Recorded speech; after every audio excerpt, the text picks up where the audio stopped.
जय Hind, welcome back. पिछले video में एक भाई साहब ने मुझसे पूछा कि पीएमसी बैंक के बारे में कुछ इन्फॉर्मेशन अगर है तो वो बताइए। तो पीएमसी बैंक, जैसा कि आपको पता होगा, 2019 के अंदर इस बैंक को रिस्ट्रिक्शन में डाला रिजर्व बैंक ऑफ इंडिया ने, और ये पाबंदी लगाई कि कस्टमर 1000 से ज़्यादा रुपये नहीं निकाल पाएंगे इस बैंक से। कई लोगों की शादियाँ थी, कई लोगों की शायद ज़िंदगी भी चली गई, मौत भी हो गई इस सदमे में कि उनकी ज़िंदगी भर की कमाई इस बैंक में अटक गई है। पीएमसी बैंक, जैसा कि आपको पता है, एक कोऑपरेटिव बैंक है, Punjab and Maharashtra cooperative bank. इसकी करीब 150 के आसपास शाखाएं हैं पूरे भारत में। सबसे ज़्यादा शाखाएं महाराष्ट्र में, पंजाब में हैं, गुजरात में भी हैं, कर्नाटका में भी कुछ शाखाएं हैं। तो अब सवाल ये है कि यहाँ से इस बैंक की स्थिति कहाँ पर जाएगी। सबसे पहले आरबीआई ने गाइडलाइन दी कि 1000 से ज़्यादा नहीं निकाल पाएंगे कस्टमर। उसके बाद आरबीआई ने इस पाबंदी को बढ़ाया, लिमिट को बढ़ाया और कहा कि 50,000 तक कस्टमर निकाल सकते हैं। मौजूदा स्थिति ये है कि 1 लाख रुपये तक इस बैंक से कस्टमर्स निकाल पा रहे हैं, और ये रिस्ट्रिक्शंस 31 मार्च 2021 तक चलेंगी। यानी नॉर्मल बैंकिंग 31 मार्च 2021 तक इस बैंक में नहीं हो पाएगी। तो पहले तो मैं बता दूं कि ये पहला बैंक नहीं है जो ऐसी स्थिति में आया है। इससे पहले भी कई बैंक ऐसी स्थिति में आए हैं, लेकिन उस समय की इकोनॉमिक कंडीशंस ने, उस समय की सरकारी मैनेजमेंट ने या बैंक के मैनेजमेंट ने ऐसी अरेंजमेंट की कि इन छोटे फेल होते हुए कोऑपरेटिव बैंक्स को किसी बड़े बैंक में डाल दिया गया, प्राइवेट बैंक में डाल दिया गया, किसी मजबूत पब्लिक सेक्टर बैंक में डाल दिया गया। मसलन सुवर्ण सहकारी बैंक को 2009 में इंडियन ओवरसीज़ बैंक ने अमलगमेट कर लिया था, एब्जॉर्ब कर लिया था, और जो सारा उसका एनपीए था, सारे जो स्टाफ थे, सारे जो क्लाइंट्स थे, कस्टमर्स थे, उन सबको बचा लिया था इंडियन ओवरसीज़ बैंक ने। इंडियन ओवरसीज़ बैंक एक पब्लिक सेक्टर बैंक है। अच्छा, लेकिन इस समय की इकोनॉमिक सिचुएशन ऐसी नहीं है कि सरकार भी इस चीज़ में इंटरेस्टेड नहीं है कि इस समय किसी बैंक को किसी दूसरे बैंक में मर्ज करे, क्योंकि लगभग सभी बैंक्स की जो बैलेंस शीट है वो अभी स्ट्रेस में नज़र आ रही है। अच्छा, अब पहले तो मैं आपको एक हल्का सा आइडिया दे दूँ पीएमसी बैंक में हुआ क्या था। पीएमसी बैंक एक कोऑपरेटिव बैंक था।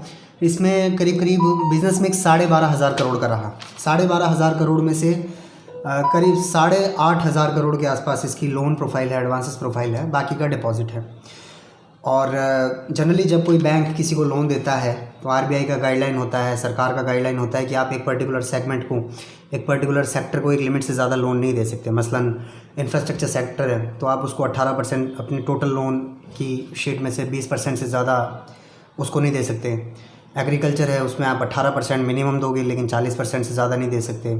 ऐसे स्टील सेक्टर है, एविएशन सेक्टर होता है, टूरिज़्म एंड ट्रैवल इंडस्ट्री होती है, एग्रीकल्चरल इंडस्ट्री होती है, एंटरटेनमेंट इंडस्ट्री होती है। तो हुआ क्या कि HDIL हाउसिंग डेवलपमेंट नाम की कंपनी है, बड़ी फेमस कंपनी है, उसको इस बैंक ने 6,500 करोड़ यानी 8,300 करोड़ क्या टोटल लोन दिए हैं इस बैंक ने। उनमें से 6,500 करोड़ पीएमसी बैंक ने अकेले HDIL ग्रुप को दे दिए।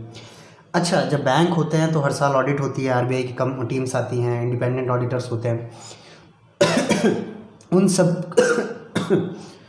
सब की आंखों में धूल झोंकने के लिए पीएमसी ने करीब 21,000 फेक अकाउंट्स बनाए और उनके अंदर एंट्री घुमा के ये HDIL का जो एक्सपोजर था उसको किसी तरह बचा के रखा। अब जब 21,000 अकाउंट्स में एंट्री घुमाने लगी तो एक समय के बाद सिचुएशन ऐसी आई कि इनसे संभला नहीं, वो एंट्री ज़्यादा घुमा नहीं पाए, और फिर उनके एमडी को ही आरबीआई को लेटर लिखना पड़ा कि सर रियल फाइनेंशियल सिचुएशन हमारी ये है। तो आरबीआई ने थोड़ा सा हार्श स्टेप उठाया पीएमसी बैंक पर, और अब सिचुएशन ये है। तो मौजूदा सिचुएशन अगर आप मुझसे पूछें कि यहाँ से ये बैंक किस दिशा में जाता है, तो मैं ये कहूँगा कि भले ही बैंक ने एक कंपनी को 6,500 करोड़ का लोन दिया, लेकिन उन 6,500 करोड़ से भी HDIL ने एसेट्स बनाए ही हैं। ऐसा नहीं है कि उन 6,500 करोड़ को हवा में कहीं गायब कर दिया है, उनसे भी कुछ ना कुछ खरीदा ही होगा HDIL ने। और जहाँ तक मेरी इन्फॉर्मेशन है, HDIL की 2019 की बैलेंस शीट के हिसाब से 16,000 करोड़ के एसेट्स HDIL के पास हैं, और उनमें से शॉर्ट टर्म बोरोइंग्स अगर आप इस बैंक की ना भी पकड़े तो दूसरी शॉर्ट टर्म बोरोइंग्स करीब 5,000 करोड़ के आसपास है। तो HDIL के पास असेट्स तो है, और इसी तरह इस बैंक के पास भी असेट्स तो हैं, और सरकार ने भी ये कह दिया है कि लगभग 84% इन्वेस्टर्स ने, डिपॉजिटर्स ने पीएमसी बैंक से अपना पैसा निकाल लिया है। तो जो बचे हुए हैं उनकी बात यहाँ पर मैटर है। अब रिवाइवल के प्लान चल रहे हैं। आरबीआई ने एक एडमिनिस्ट्रेटर नियुक्त कर दिया है जिन्होंने फिर से इस बैंक को रिवाइव करने के लिए एक्सप्रेशन ऑफ इंटरेस्ट मांगा है, जिसमें 3 पार्टीज़ ने इंटरेस्ट भी दिखाया है।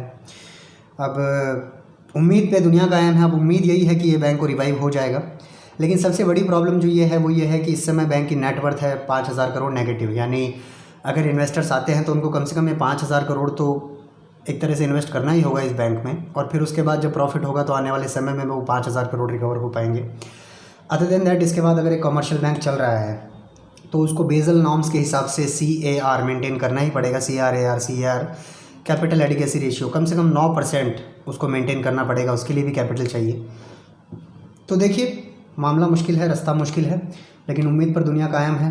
और महाराष्ट्र सरकार भी इस दिशा में काम कर रही है, रिजर्व बैंक भी एक्टिवली इस दिशा में काम कर रहा है, और अमित शाह ने भी कहा है, नरेंद्र मोदी जी ने भी इस दिशा में कहा है कि इन्वेस्टर्स के पैसे का हम ध्यान रखेंगे। इवन निर्मला सीतारमन ने भी ध्यान दिया था, और शक्तिकांत दास ने भी रिसेंटली, जो हमारे RBI के गवर्नर, उन्होंने भी कहा कि रिवाइवल का प्लान पूरी तरह से कार्ड्स पर है ये PMC बैंक का। तो इन्वेस्टर्स से बस मैं यही कहना चाहूँगा कि उम्मीद पर दुनिया कायम है। रास्ता मुश्किल ज़रूर है, लेकिन संभावना ये है कि उनका जो फंसा हुआ पैसा है वो वापस आ जाएगा, और इसकी बहुत हाई संभावना है कि ये बैंक वापस रिवाइव कर जाएगा, क्योंकि असेट्स हैं। तो just hope for the best, and भगवान पे भरोसा रखिए। जय हिंद।